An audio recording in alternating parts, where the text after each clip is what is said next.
Hi, welcome to another episode of News Direct, the podcast. Great pleasure to be joined by, I call you Fiona from Crosby 1. That's fine. I'm from Crosby, but that's fine. But I always think... It's where we reside. Yes, where you reside, exactly. We should call you Mrs. Crosby, I think. We should elevate his stick. I know Fiona because Fiona is a practising minister, but you do lots of work, you and Paul, and anybody who lives in the sort of Crosby community know you as just people who just get on with stuff. Mm-hmm. Big heart, really care, get on with things, and just want to connect and do stuff with the community. Now I'm saying really nice things about she's going to be a bit like. And so really, genuinely, thanks for joining us. So we're just going to be in conversation. So tell me what growing up was like. So what was your first school? Where did you... Yeah. So I've always lived in Scunthorpe. As you'll tell more and more as I talk, like I'll get a bit more Scunthorpian. Oh yes. But I grew up in Scunthorpe my whole life. I lived in Manchester. So you're born at the for 1 hospital. year. You're born in Scunthorpe General Hospital. Oh look, we had some good folks come out of there, haven't we? Lived in Riddings initially. Moved to Westcliff. Predominantly, that's where I grew up. So went to school. Where was your school? What was your primary school? Westcliff Primary. Was it? So I went to Riddings for a little bit for infants. Westcliff Primary then, and then up to Thomas Sumpter, which obviously there's no more. No, there's no more. Yeah, so we were at Thomas. I think I was probably the last year to leave as Tomo. Yeah, before the changes. Then built the new. Yeah. I don't still think that. I'm not sure that was a good thing, but they built a new school. I know Thomas Sumpter needed some money spending on it, so it was a sort of a bit of an inevitable. The government then was saying build new schools. Yeah. Because sometimes it's easier than repairing. But I think it was a bit of a heartbreaking time, really. It was a challenging time, wasn't it? Yeah, massive grief. I think because Tomo did the bottom of the hill, Westcliff community, and the top of the hill, there was this real blend of people and life and journeys, and it was a really good place to go to school. I'm so grateful. I remember when I started there, my head of year was like, these will be the best years of your life, and thinking, I don't know if 5 more years at school is the best for anybody, but I loved it. Yeah. It was so good. What were your favourite subjects? English. Yeah. Love words. Yeah. That's probably it, to be fair. The rest of it was sort of blurred a bit, but you liked the English. Yeah, it was really good, yeah. And what did you then do after? You got to 16 and suddenly you had... Well, no, probably you got to 14 and you made some choices about what you were going to study. What I was going to do, yeah. I didn't really know, honestly. So what did you change for your options and what were you... So I chose child development because I'm the eldest of a whole horde of siblings. So I was like, I know how to do that. How many's in your family then? So there's 6 siblings. Yeah. So there's 6 of us all together. So 2 girls, the rest are all boys. And I'm the oldest. So you do a lot of that. I was like, I know how to do that. I can do babies and all that. So child development was an easy win for me. Yeah. And then I can't remember what I did for my other one, but my only other option after that was geography. Oh, you had to choose a humanity, wasn't it? Yeah. Yes, I did RE, but that was, you had to. Well, that helped. I'm pleased you did RE. It did well for my job. Yeah. But then, I did geography, and it was such a bad idea. It's like, I'm really not very good at this. I'm just not good at it. No. So, but that's what I did. And then I think that probably is what sent me off. Yeah. So then my birthday is the 30th of August. So. Oh, you were 15 when I left school because of when my birthday fell. So I ended up going to North Lindsay to do childcare. And just there was loads going on in our life at the time. So a lot of my predicted GCSE grades weren't great and all that stuff. And I just grafted really. Yeah. And how did you get on at North Lindsay then? How did you find that from school? Yeah, I loved it. And I think because I went straight into the level 3 course. Yeah. It was like a week in college, 9 till 4, a week in placement. So I think that week of practical stuff made the other stuff. But it was, really brilliant. The staff were amazing. Yeah. It's a really good bridge, I think. So I did 2 years doing that. Got my first job the next summer when I was 16, working on specialist play scheme. And then ended up working for what was then Crosby Employment Bureau. Of course, with Jan for a long time. Yeah. So were you on Dunstall Street? Up there then, when she was in the big purple office. That was all. She's amazing. She's amazing. Yeah. And so I worked there for a really long time doing creches when like at what was the children's centres then would run courses for parents. We would look after their children. And so what happened? Cool. So obviously you clearly had a passion for RE. You thought that you clearly found faith and religion. Yeah. So my dad is from Scotland. He came down to Scunthorpe in his like older teen years, early 20s, and he'd met my mum. They were both teenagers, and he was just on a bricklaying program, and the guy who was there, we've told him about Jesus, so he ended up becoming a Christian. Went home and said to my mum, "You don't believe what's happened today, like this really cool thing's happened, I've become a Christian." And she said, "Cool, I'm pregnant." And so that was basically the start of that journey for us as a family. But I think probably for me, even though I wasn't alive yet, in that sense. And so we just were around the church that I now work for. You found Jesus, and then the same day, and you were pregnant. Oh my God! And then they went to the church that I now work for, who just loved them, and they got married there when I was a couple months old. And then life's not always been simple and easy. And it never is it? And all that stuff now. But that. And then when I was 14, we had a few years away. But when I was 14, I met somebody at school actually who just said to me, "I think I know your dad," because he knew him from church. And I was like, 14-year-old girl with a whole lot of attitude. Yeah. You probably do. Very nonchalant and rude. And she said, "It'd be so good to see you." And I tell this story often, but that was at a time in my life where that wasn't always said to me everywhere I was. And so I was like, I'm just going to go. And so that Sunday, I went to church, and this woman waited outside for me. And now, as an adult, I think she didn't know if I was going to turn up or not, but she waited anyway. Oh. How cool is that? Yeah. And then that was it. I was just back in church, and changed my whole life. And you clearly like the community there. Do you feel it is a family, or? Yeah, so I was there for years then. We got married there. Me and Paul got married there. And then I had this dual position there, because we moved to Manchester for a year to help our friends with the church, moved back, and I served there, but was released to go into Crosby and just serve that community. I felt really called to that place. I know for some people that won't really make sense, but it was like this magnetic draw to just Crosby as a community. And I grew up in Westcliff. I didn't know anything about it. I'd never lived there. When I grew up in Westcliff, diversity wasn't that apparent. And so Crosby is just a whole different world in that sense. Well, probably in Westcliff, it's not, the diversity is not that apparent now, is it? I don't go back. No, I know. I imagine not. And so it's been. I mean, I love it. And I think there's such richness in Crosby that you just can get missed so easily. Yeah. And I remember. I think. So, how long have you been married now? It'll be 12 years in December. Well, I don't think you'd been married long when I met you both at Community Champion. We did a lot. It was it must have been 10 years ago then, maybe, because I remember sitting next door to you, and there was this, and I met this lady for the first time, this woman she'd got clearly a passion for everything that was going on. You were like, my house is, the door open, and you and I thought, oh my God, that was great. And to have such a purpose. Yeah. Because I think in life sometimes you do, if you have a faith, you do find yourself a bit like, you do connect with people who have that sort of common purpose, and that you hope it's not a virtuous thing. It's not like it is genuine selflessness. It's a genuine ability to want to actually sometimes to downplay your own, to do a bit better for somebody else. Is that, how does it feel me describing you like that? Weird. Because I think for us, I think we just live by this thing that the Bible says, love God and love people and don't be daft.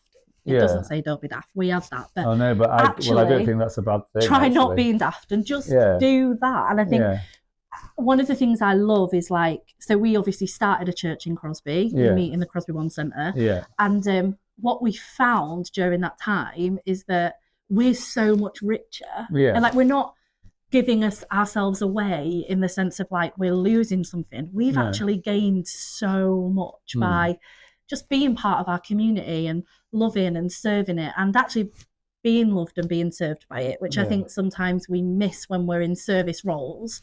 Feel like, oh, it's my job just to give and pour out all the time. But I think for people, actually, they in some ways can often feel a little bit patronised, if I dare say that, by the fact that we're the ones who are always doing to them, instead of being like, you're amazing, and where's the gold in you? How do we release the gold in you? And I think that's what we've seen in our community. Some of the best leaders, we just employed a 19-year-old in our church who literally started in our youth group, and has just been raised as a leader in the community, and she is phenomenal. Would have been missed if all we ever did was serve them. Do it for her. And didn't say, you have so much to bring to the party, how can we learn from you? Like, she's one of the people I meet with very often. I'll just say, let's just go for lunch. Tell me what you're seeing. Tell me what it feels like for you. What does it feel like for your generation? And how can you help lead our young people? And all of that stuff. Because I think we are in positions of leadership so that we can give that away and raise that up and release it. So we love doing that. And I think that's been one of the absolute highlights of the last few years for us, is just really seeing that take off. For people who potentially could have been overlooked and actually would have overlooked themselves a lot, it's been really fun. And do you think there is a philosophy to all of this? Do you think there are some, do you ever sort of stand back and try to, if you were to try to narrate what you do in your life, do you think you would, how would you describe it? I suppose it's a bit like the aliens have landed, isn't it? You know, how would you describe that, and what would you say your philosophy was? I mean, it might be something to do with the church. It might just be how you feel as a person. So I say this to my son every single night, which is that he was made on purpose for a purpose. And I think for us, that's it. Like, everybody was made with a purpose, and they were, in my line of work, made by a God who created them, who knows the innermost beings of who they are. And so actually we're just being drawn into that all the time. I think I'm living my purpose, and I think the lady who cooks with our ESOL students on a Monday is also doing that. And however people do that, and so my 5-year-old can repeat that now to himself and his friends, because I say it to him all the time. Because I think part of I think maybe society, I don't know if social media plays into this a bit, but we like downplay the fact that we have a particular set of skills and gifts and callings, and we're all right. If everyone just does their bit, actually our communities are a way nicer place to exist in and live in. And I think my story would be that people have done that for me. They've been instrumental. Teachers and all kinds of people have been so instrumental for me, just living out who they are, their purpose, their good character, and it's set me straight so many times. And so I think just making room for people to live in their lane. And I think, but if your life has been challenging, and yours, you'd probably say was the same, and I know mine, it wasn't an easy journey. If only it was. but you know, when you're in that situation where you do think everything is sort of a bit against you, how do you try to help people? Because again, you know, if the only thought that you can experience, and I think this is a point about social media, is the only thought that you can reflect on is how life has done you down, and so therefore, you know, dark leads to dark, isn't it? Because you don't know any different. How do you think you try to lift somebody to see the good in things? I think a couple of things. So I think perspective's really helpful. Like, we're never the worst of what could be. You'd only have to watch the news, look at the third world. Like, we are rich. Even in the town you live in. Exactly. Even, you know, grew up in relative poverty in this country, and were supported a lot by all kinds of different services in my early childhood particularly. And actually, we were still not as worse off as others were. And so I think there's some of it is perspective.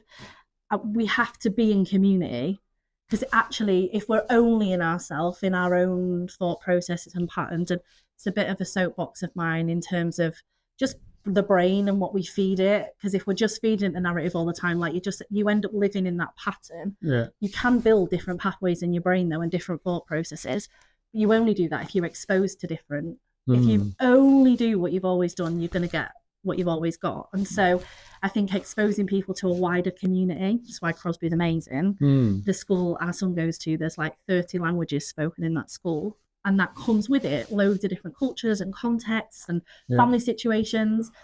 That's dreamy, because it means that there's always a different way for you to know that this is what it looks like, but it's not how it looks for my friend. I do this, and this is how our family works, but it's not the same in that circumstance. So I think being in community is, and that's why we've built one, because it's really valuable for people to just raise their head and contribute, see that it actually, and a really wise person once said to me, nothing ever stays the same. So as much as it's good today, I'm on the mountaintop today, and you might be in the valley tomorrow, and that role might change quickly after. And so you have to be aware that seasons will always change. Are you on the front foot of that though, or the back foot for it? And I think ultimately knowing that there is a wider group of people, like, and I think I over-egg this a little bit, but the thread of people through my story who were maybe there just for a season, some have done 20, 30 years with me now, like, that has been the thing that's held up my arms in circumstances and situations, and the people who know me to say, I think you may be just having a pity party about this, and it might look different tomorrow. So, but also the people to say, actually, this is a hard season, and you're allowed to feel how hard it is. But you're not allowed to stay there. No. So let's get up and carry on, and resilience building effectively. Yeah, we all need that, don't we? Really do. So in terms of role models then, who would you say was your role models? Yeah, so I think a few key people. So my dad's great. He's wordy like me. My dad. Wordy. People call us wordsmiths, but wordy's well better. And so we like love lyrics to songs and all that. There's a lady called Ali who was in our church. Her and her husband actually just took me under their wing. She's incredible. And I would say I still live in a lot of the legacy. The reason I went to university was because of her. So I was like, I just don't know if I can. I'm working 2 jobs already, and it's just a lot of life. I'm just trying to survive. I'm 18. I'm living on my own in a bedsit. Like, how do I do that? How do I even afford that? And she was just like, can I just tell you that none of those things are reasons not to do it? So off you go, basically. And so she was the reason that I did my first degree, because I was like, all right, then let's see how this goes. I mean, I didn't like her the whole time I was doing it, because I was like, I'm actually doing this on your advice, and it is really hard. But actually, and she was at my graduation just a few months before she passed away. And so it's really special and has left a massive legacy for me. Some of the more key people in a wider sphere would be social workers, but teachers, some really good teachers who I think went above and beyond their role to educate, to get alongside and support and encourage. And there's something really amazing to be said for people who find the gold in everybody. And it's not always easy. I'm a governor at a local school, and it's not easy to always find the gold, but actually I'm really proud of the school I'm governor at, that is what they do. Even in situations where I'm like, I don't know how, like, this is tough, and they're like, yeah, but this is what they're great at, and we're building into that. And I think we miss some of that sometimes because we only hear the negative narrative. And there's some amazing work being done. And so for me, it would be, those kind of people. I love that gold, finding the gold. Because there is this gold in everybody, isn't there? Even no matter whatever you've done, I think, or whatever circumstances you found yourself in, there is something you can take that's positive. It's a bit like you, I always say the pill of perspective. It's going to give you a pill now. This pill's going to change your perspective on where you are. Is it so? What would you change, you think, in your life if you'd got an opportunity to change something? What do you think that would be? It's a big question. I think it's hard, isn't it? Because I think if you'd asked me 10 years ago, it would have been something very different, probably. And I think there are loads of things that people who know me might say, "Oh, she would say that," or "She might say that," because my upbringing wasn't always particularly easy. And so it would be easy to say that, but actually I think that has made me tenacious in a different way now, and resilient in a different way. I think, so I think there's loads of things that I might have said one time. I think now it would just be the idea that people from estates like Westcliff can achieve anything they want to achieve. Because I think I grew up with this narrative that if you're from places like where I was raised, there's a cap. There isn't a roof, there's no ceiling. And so I think for me it would be to grow up with that belief that you can do whatever you want to do if you get yourself in the right headspace, around the right people. You don't have to just live the narrative that's always been told. And so the sky really is the limit, and it might be a little bit tougher and you might have to work a little bit harder, but you will, but you can achieve whatever you want. And I don't think I always necessarily believed that. I definitely didn't.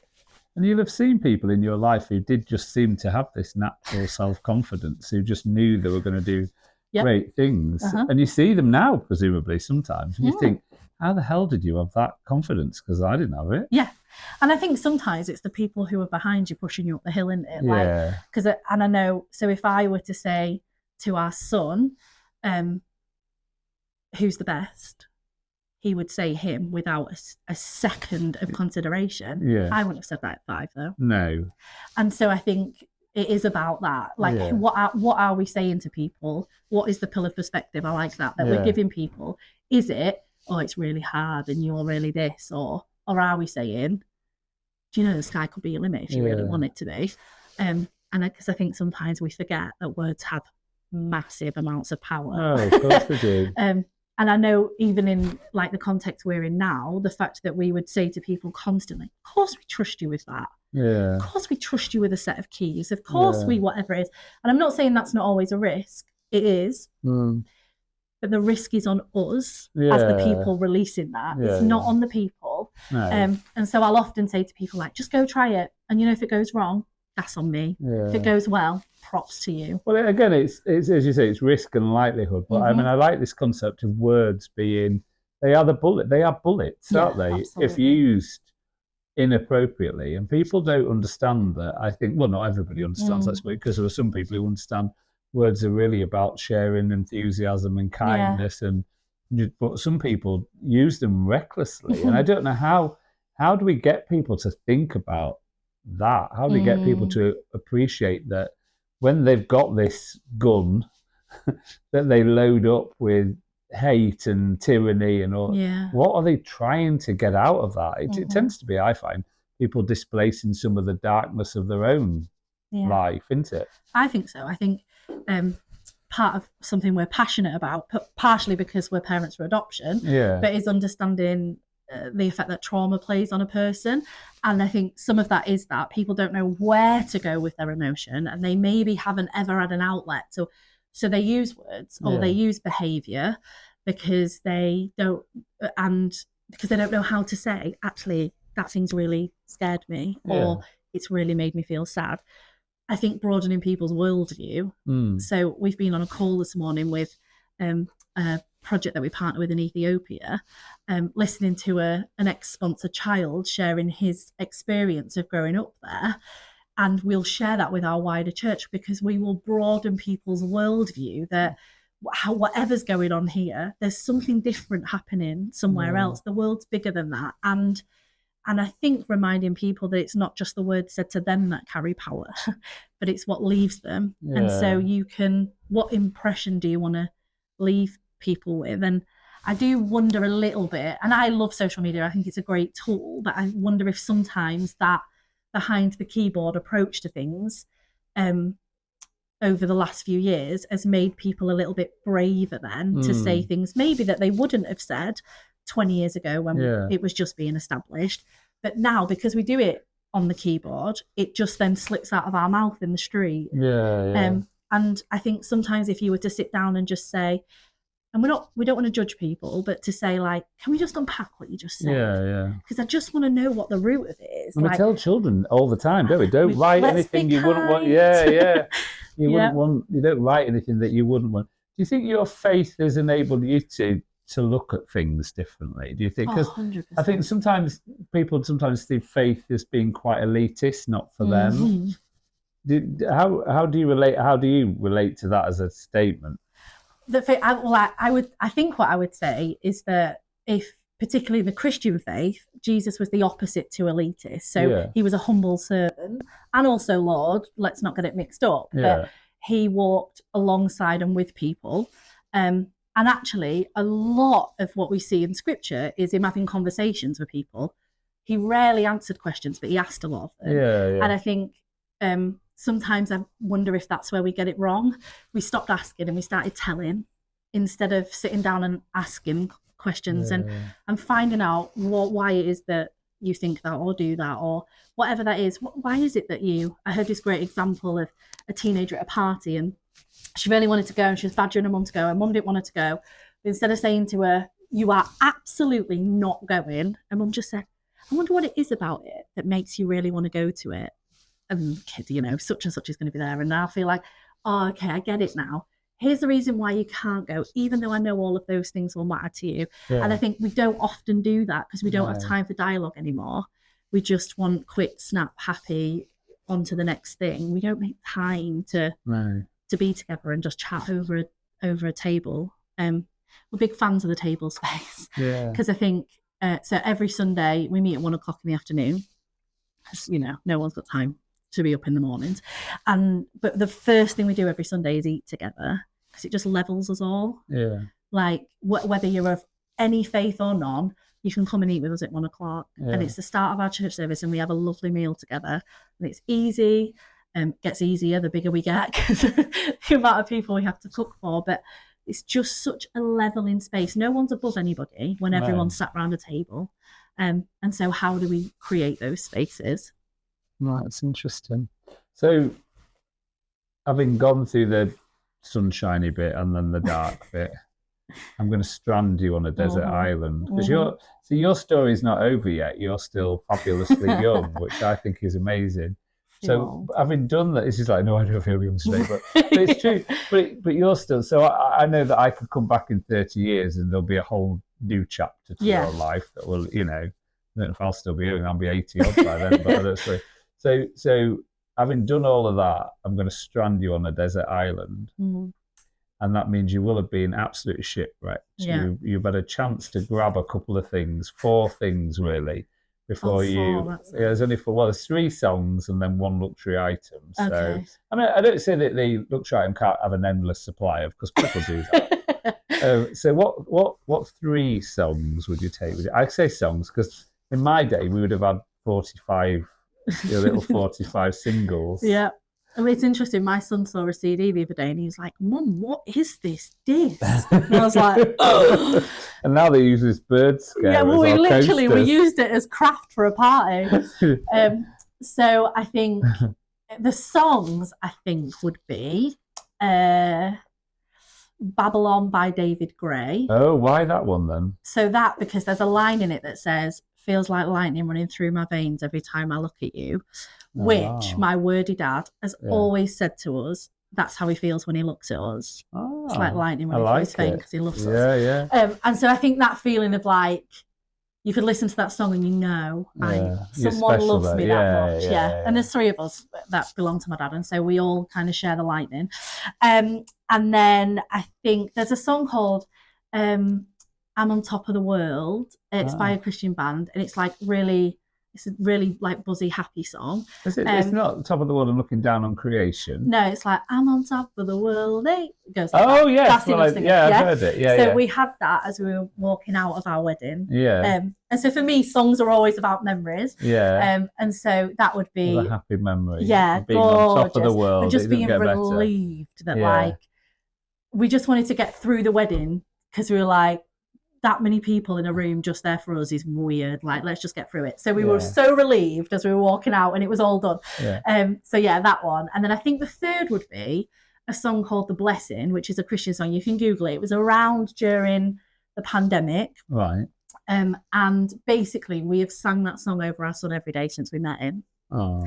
And so it's from the Numbers Blessing, may the Lord bless you and keep you and turn his face towards you. It's a really beautiful song.